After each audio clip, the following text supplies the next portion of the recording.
नमस्कार मेरे सभी प्यारे बच्चों, हम आंकड़ों का प्रबंधन और प्रस्तुतिकरण में भाग 2 लेके आपके सामने हाजिर हैं।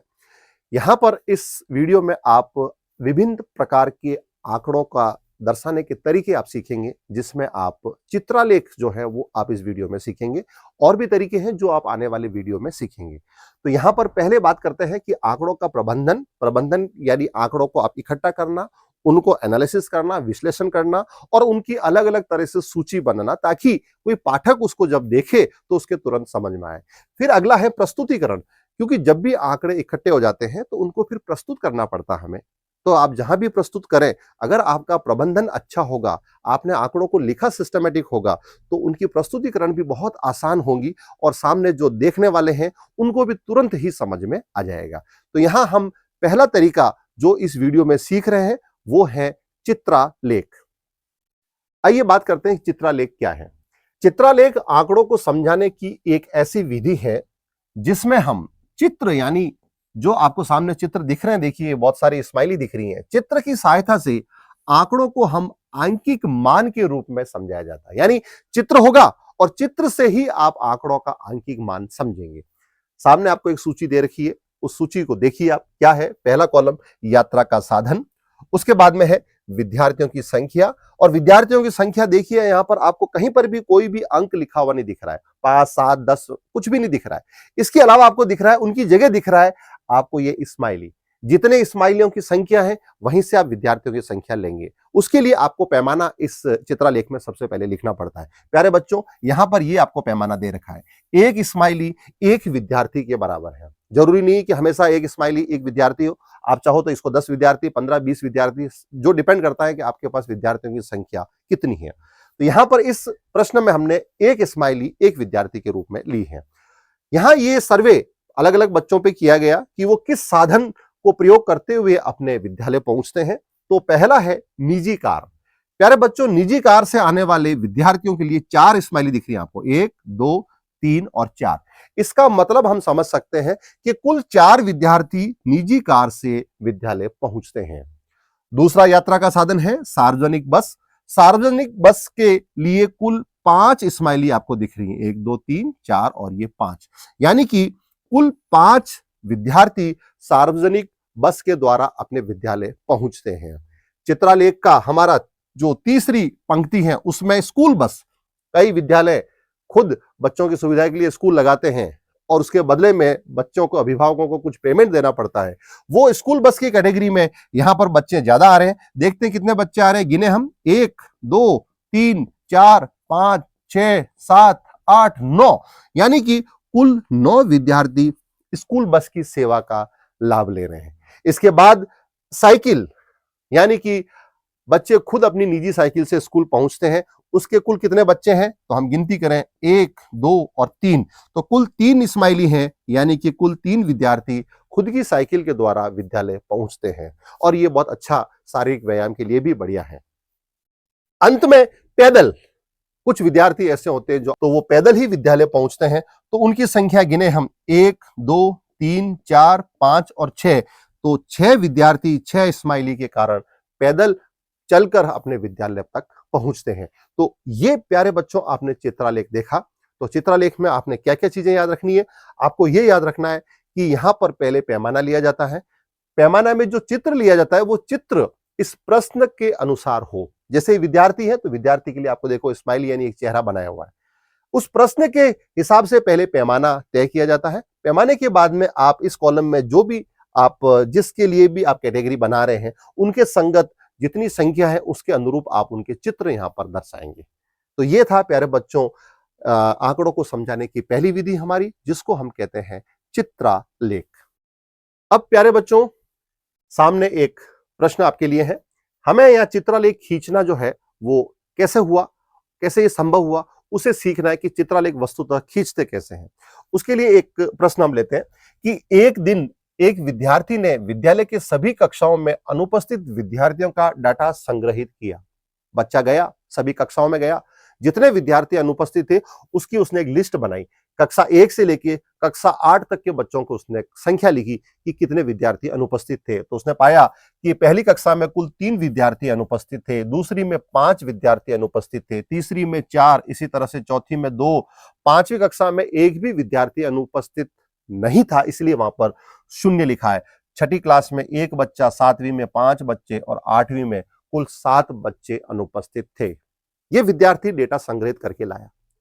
अब उनके गणित के अध्यापक ने कहा, बच्चों ये जो बच्चा डाटा संग्रहित करके लाया है इसको चित्रालेख के रूप में लिखिए। तो सभी बच्चों ने कोशिश की और बहुत ही अच्छी कोशिश की। तो उस कोशिश को कैसे उन्होंने लिखा उसके लिए देखिए हम ये समझते हैं। यहां पर आपको एक क्षैतिज अक्ष और एक वर्टिकल यानी कि लंबवत, इन दोनों अक्ष के ऊपर आपको पहले लिखना पड़ेगा कि आप कौन सी चीज किधर ले रहे हैं। यहां पर क्षैतिज अक्ष पे हमने लिखा अनुपस्थित विद्यार्थियों की संख्या, और जो ये ऊर्ध्वाधर ऊपर की तरफ जा रहा है उस अक्ष के ऊपर हमने कक्षाओं की क्रमांक लिखे, कौन सी कक्षा के हैं वो। ठीक है, ऐसा लिखने के बाद में हमने यहां पर पहले लिया पैमाना। आपको पहले समझाया भी था कि चित्रलेख में पैमाना सबसे महत्वपूर्ण होता है। यहां पर एक स्माइली एक विद्यार्थी के बराबर है। तब उन बच्चों ने जब ये चित्रलेख बनाना स्टार्ट किया तो सबसे पहले उन्होंने पहली कक्षा के लिए टेबल में देखा कि कुल कितने विद्यार्थी अनुपस्थित हैं। तो उन्हें लगा कि पहली कक्षा में 3 विद्यार्थी अनुपस्थित हैं, तो उन्होंने कुल 3 स्माइली बनाई, 1, 2 और 3। ये पहली कक्षा के लिए चित्रलेख का हमारी पहली पंक्ति पूरी हुई।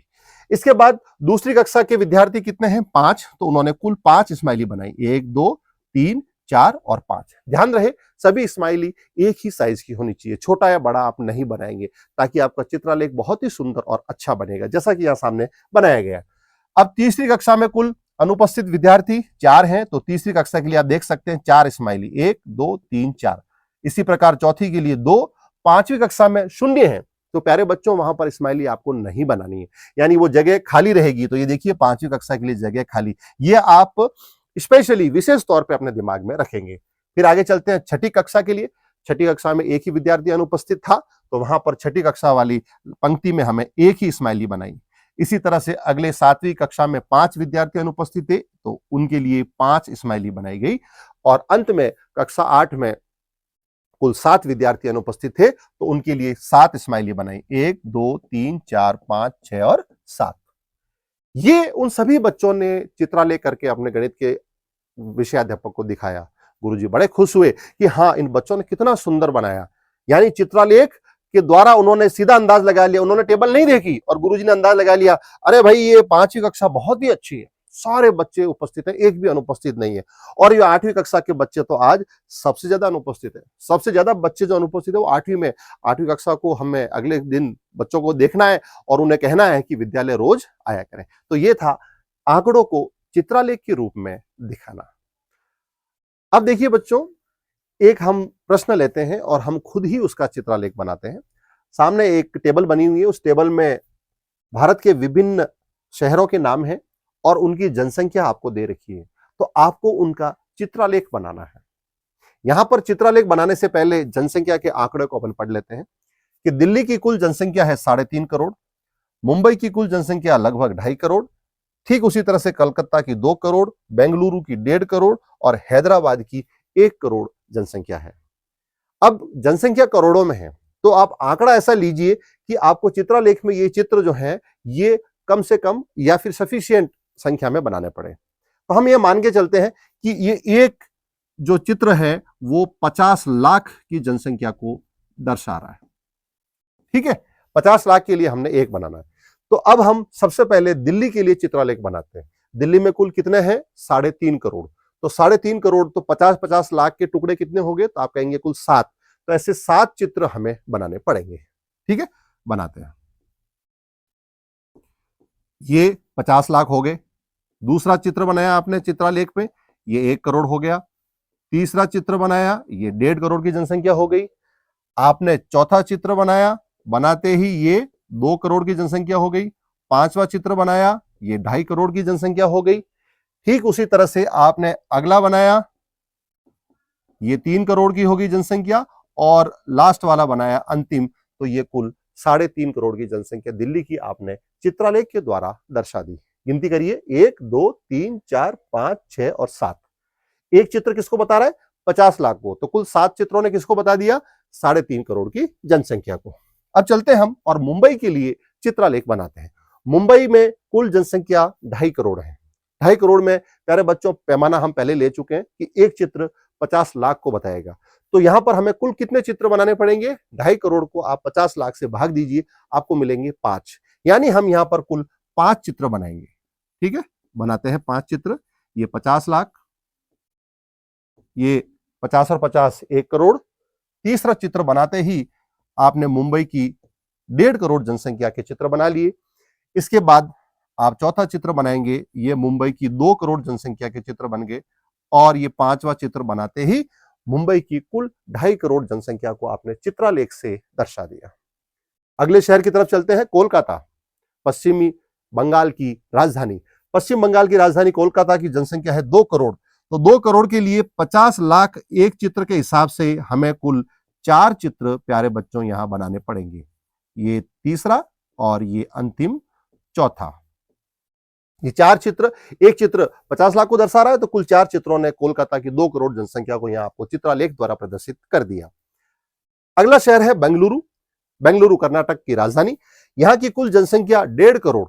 अब 1.5 करोड़ जनसंख्या, हमें 50 लाख के हिसाब से कुल कितने चित्र बनाने पड़ेंगे? तो आप देखेंगे कि 50 लाख के हिसाब से हमें कुल यहां पर 3 चित्र बनाने पड़ेंगे, क्योंकि एक चित्र ने 50 लाख, दूसरे ने 1 करोड़ और तीसरा चित्र बनाते ही 1.5 करोड़ की जनसंख्या आपने बेंगलुरु की चित्रालेख द्वारा दर्शा दिया। अब अंतिम शहर है हैदराबाद। ठीक है, हैदराबाद की जनसंख्या कितनी है? 1 करोड़। अब इस 1 करोड़ जनसंख्या को 50 लाख प्रति चित्र के हिसाब से आप यहां पर चित्र बनाएंगे 2। कितने बनाएंगे? 2, क्योंकि 50 लाख और 50 लाख कुल 1 करोड़। तो प्यारे बच्चों, इस तरह से हमने भारत के जनसंख्या के 5 सबसे बड़े शहरों को, जो कि घटते क्रम में यहां लिखे हुए हैं, तो उनका चित्रालेख हमने दर्शाया। तो चित्रालेख में भी आपने देखा कि चित्रालेख में चित्रों की संख्या भी घटते क्रम में है। क्यों है? क्योंकि इनकी जनसंख्या भी घटते हुए क्रम में है। तो इस तरह से आप जब भी कोई प्रैक्टिकल प्रॉब्लम आपके सामने आए, तो उनको आप चित्रालेख के द्वारा दर्शा सकते हैं। और इस वीडियो में आपने क्या चीजें सीखी? इस वीडियो में आपने चित्रालेख क्या होता है, इसकी परिभाषा सीखी। साथ ही साथ आपने इस वीडियो के अंदर चित्रालेख बने हुए को किस तरह से पढ़ते हैं, ये सीखा। और अंत में आपने एक समस्या लेके उसका चित्रालेख कैसे बनाते हैं, पैमाना कैसे तय किया जाता है, यही भी आपने इस वीडियो में सीखा है। उम्मीद करता हूं आप इसको अपने दैनिक पढ़ाई के अंदर बहुत अच्छे से काम में लेंगे। धन्यवाद।